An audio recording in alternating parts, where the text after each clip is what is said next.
ڈال کر اس کا مقابلہ کرنے کا نام شہادت حسین. ذکر شہادت حسین مصائب و آلام پر استقامت کا جبل بن کر قائم رہنے کا نام ذکر شہادت حسین. ذکر شہادت حسین حوصلوں کو بلند کرنے کا نام ہے.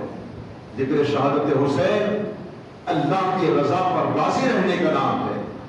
ذکر شہادت حسین اللہ کی رسول کے طریقے پر استقامت کے ساتھ قائم رہنے کا نام ہے. ذکر شہادت حسین ہر محاذ پر نمازوں کو قائم رکھنے کا نام ہے. ذکر شہادت حسین چھوٹوں پر شفقت کرنے کا نام ہے, بڑوں کا احترام کرنے کا نام ہے. تو ذکر شہادت حسین سے ہمیں بہت ساری چیزیں سیکھنے کو ملتی ہے. آئیے, جمعہ کا وقت بڑا قلیل ہوتا ہے, ناکافی ہوتا ہے, جب تک وقت میں گنجائش ہو ہم اس پر کچھ گفتگو کرتے ہیں. امام علی مقام رضی اللہ تعالیٰ کی شہادت کے بعد سورج نے منہ چھپا لیا اور دوپہر کے وقت آسمان پر ایسا منظر طاری ہوا کہ آسمان پر ستارے نظر آنے لگے. سورج نے منہ چھپا لیا, پرندے اپنے گھونسلوں میں چلے گئے اور کسی کی ہمت نہ تھی کہ یہ منظر دیکھ سکے. نہ آسمان میں طاقت تھی, نہ سورج میں وہ طاقت تھی, بلکہ کائنات کا ذرہ ذرہ رب قدیر کی بارگاہ میں یہ عرض کر رہا تھا کہ اللہ یہ کیا ہو رہا ہے. میرا مولا ارشاد فرما رہا تھا کہ میری مخلوق میں دیکھ رہا ہوں, تمہیں دکھا رہا ہوں کہ حسین سے جو مانگ رہا ہوں وہ دے گا. اس کا نام ذکر شہادت حسین ہے. اور اب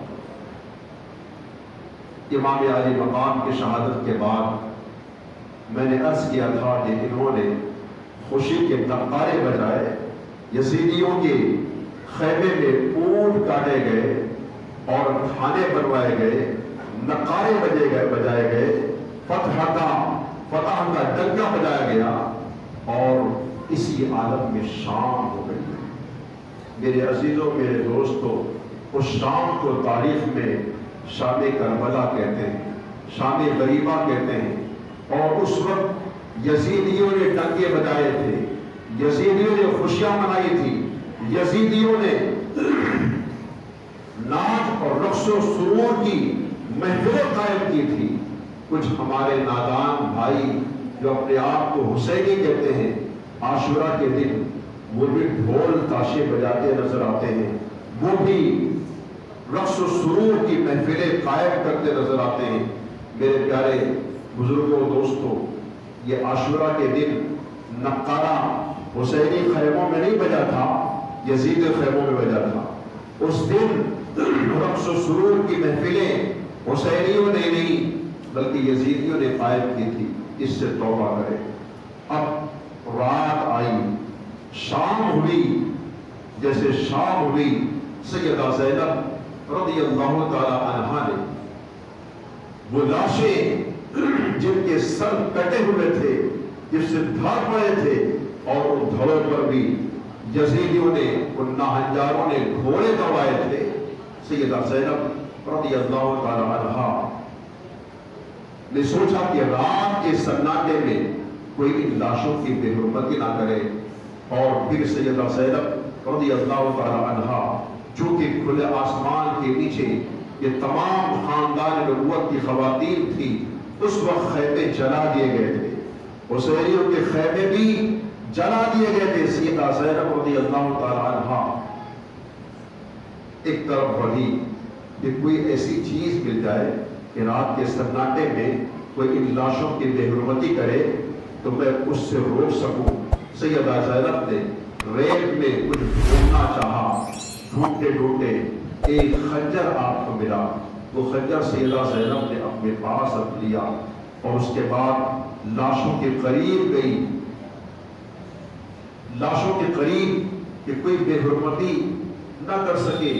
کیا دیکھتی ہے کہ ایک شخص ان لاشوں کے قریب آ رہا ہے. سیدہ زینب رضی اللہ تعالی عنہا نے بلند آواز سے ارشاد فرمایا, کون ہے؟ خبردار وہ ان لاشوں کے قریب آئے، تمہارا دل ابھی نہیں بھرا، تم نے ہمارے جوانوں کو قتل کر دیا، تم نے ہمارے خیموں کو جلا دیا، ہمارے بچوں کو شہید کر دیا، اب بھی تمہارا دل نہیں بھرا؟ خبردار، اب اگر لاشوں کے قریب کوئی آیا تو زینب اپنے خنجر سے اسے قتل کر دے گی۔ آواز آئی بی بی زینب، میں کوئی مرد نہیں بلکہ عورت ہوں۔ زینب رضی اللہ تعالی عنہا کہتی ہے، کون عورت ہے، کہاں سے آئی ہے، کیا کام ہے؟ عورت کہتی، بی بی میں حر بن ریاحی، حر کی بیوی ہوں۔ حر پچھلے دنوں جمعہ میں آپ نے سنا، حر یہ وہ خوش نصیب تھا کہ جو یزیدیوں سے گھوڑا بٹھا کر حسین اعظم کی بارگاہ میں آیا تھا اور کہتا، حسین اعظم مجھے معاف کر دیجیے۔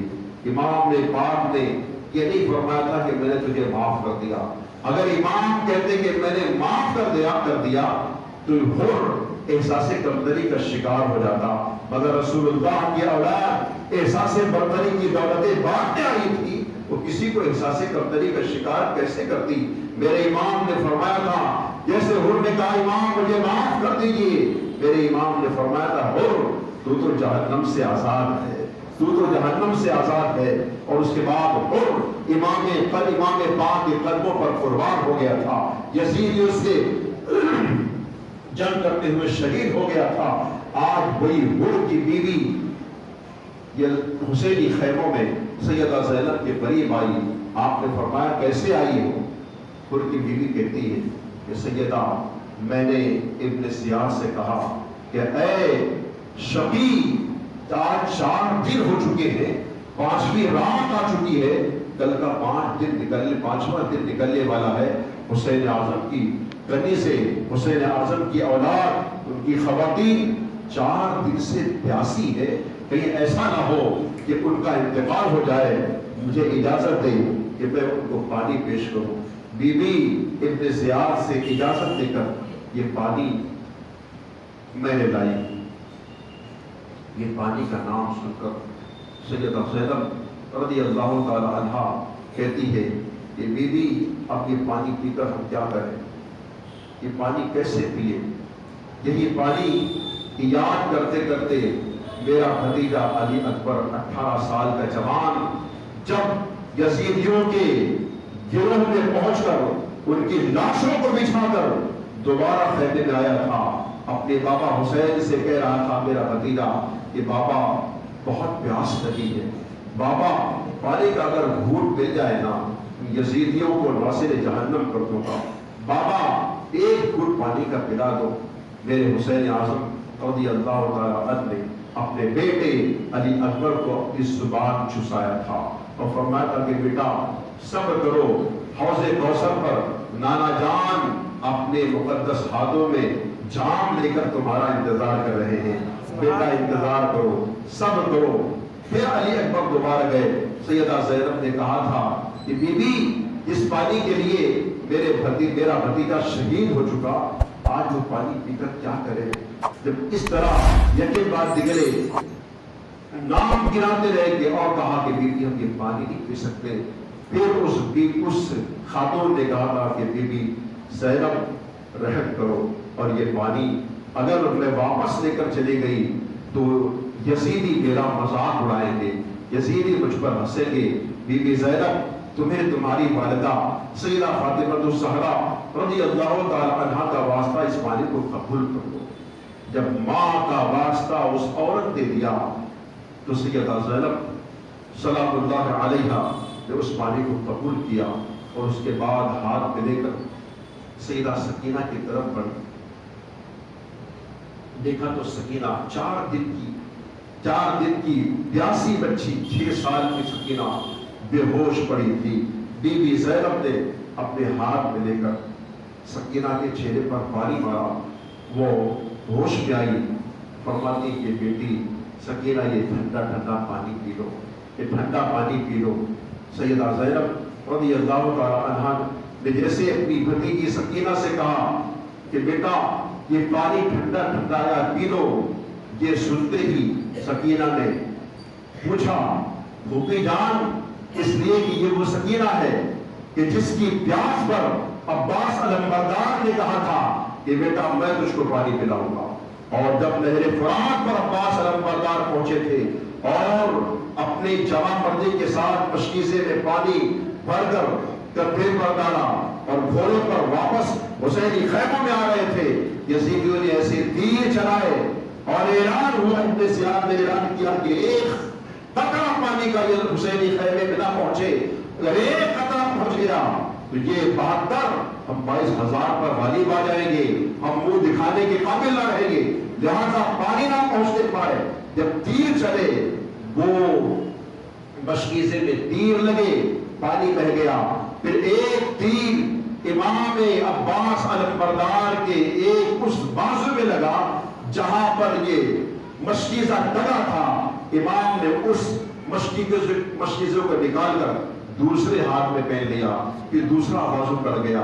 عباس علمبردار رضی اللہ تعالیٰ کو امام پاک اٹھا کر لائے اور خیمے میں لا کر آخری وقت اپنے گود میں عباس علمبردار کا چہرہ تھا، اور آپ نے پوچھا عباس کوئی وصیت، عباس کوئی نصیحت، کوئی آرزو؟ عباس علمبردار نے کہا تھا کہ بھیا حسین ایک وصیت دے دی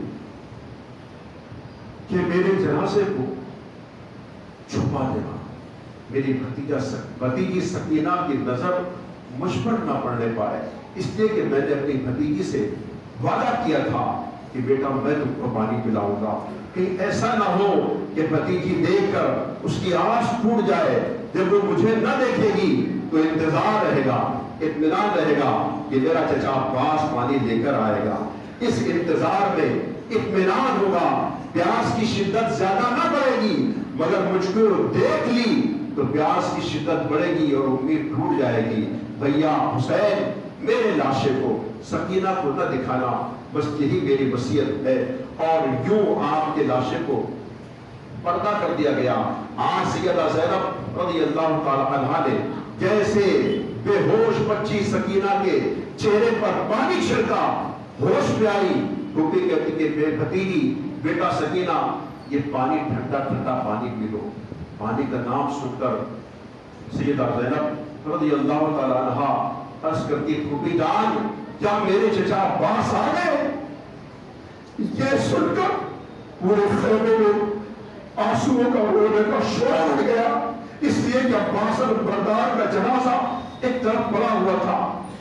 سیدہ زینب رضی اللہ تعالی عنہا نے کہا کہ بیٹا تمہارے چچا تو نہیں آئے، تمہارے چچا جام شہادت نوش کر چکے اور اب تمہارے چچا کبھی نہیں آئیں گے۔ پھر سیدہ سکینہ کہتی ہے تو پھوپھی جان تو آپ لوگوں نے پانی پی لیا؟ سیدہ زینب فرماتی ہے کہ بیٹا ہمارے خاندان کی یہ ریت ہے کہ پہلے چھوٹوں کو کھلاتے پلاتے ہیں، پھر بڑے پیتے ہیں، اور تم چھوٹی ہو لہذا سب سے پہلے تم پانی پیو۔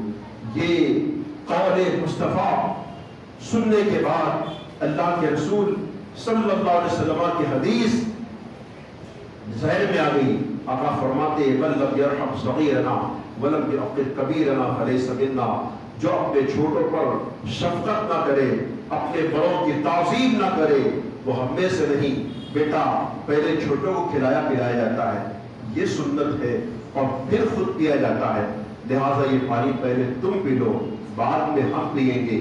یہ سنتے ہی سکینہ نے اپنے ہاتھ میں وہ ٹھنڈا پانی لیا اور شہیدوں کی لاشوں کی طرف بڑھنے لگی۔ سیدہ زینب نے پکڑا کہ بیٹا کہاں جا رہی ہے؟ سکینہ کہتی پھوپھی جان آپ نے تو کہا کہ پہلے چھوٹوں کو کھلاتے پلاتے ہیں پھر خود پیتے ہیں، کیا آپ بھول گئی اس پورے قافلے میں سب سے چھوٹی میں نہیں، سب سے چھوٹا میرا بھیا علی اصغر ہے، علی اصغر ہے، 6 مہینے کا ہے، میں پانی اس کو پلانے جا رہی ہوں۔ میرے عزیزوں میرے دوستو، علی اصغر رضی اللہ تعالیٰ یہ میدان میں شہادت نوش کر چکے تھے، ان کی بھی لاش پڑی تھی، مگر بیٹی سکینہ کہتی کہ پھوپھی جان پہلے میں بھیا علی اصغر کو پانی پلاؤں گی، پھر پانی پیوں گی۔ پھر یہ دوسری بات سن کر خیموں میں ایک شور مچ گیا، ایک رونے کی